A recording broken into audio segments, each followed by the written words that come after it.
Hi everyone! A cursory look at the figured bass of this recitative from a cantata by JS Bach reveals several potentially problematic harmonic and melodic uses.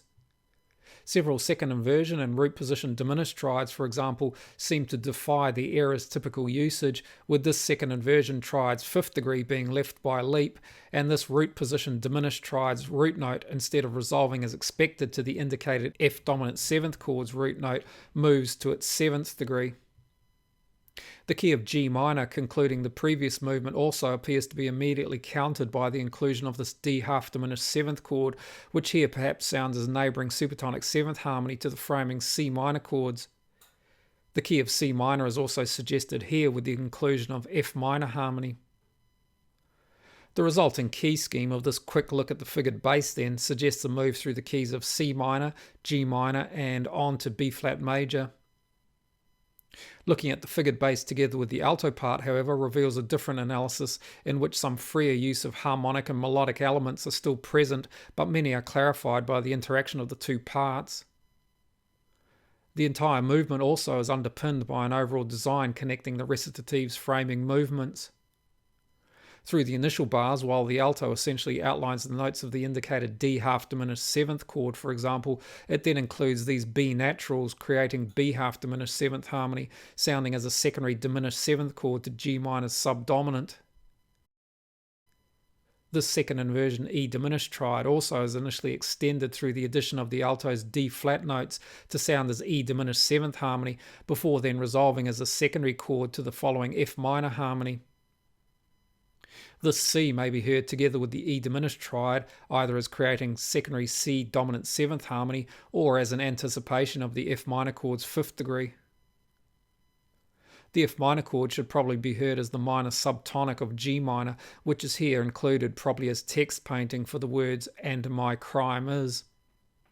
The following second inversion A diminished triad, even with the alto's notes, sounds in second inversion, possibly used here simply as a supertonic diminished harmony to the following D dominant seventh chord, with the diminished triad's fifth degree connecting by step the continuos F and D notes.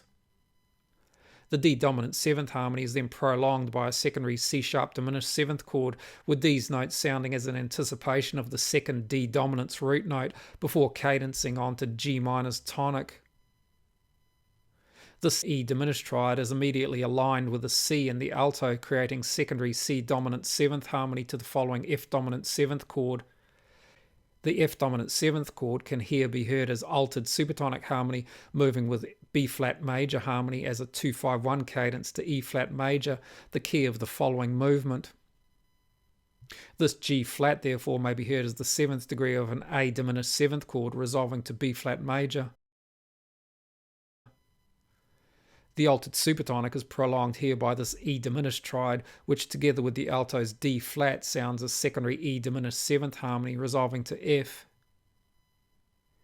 The structure of this recitative therefore is formed around an ascent through several prolonged chords: C minor sounding as the subdominant of G minor, D dominant seventh sounding as G minor's dominant, and F dominant seventh sounding as the altered supertonic of E flat major.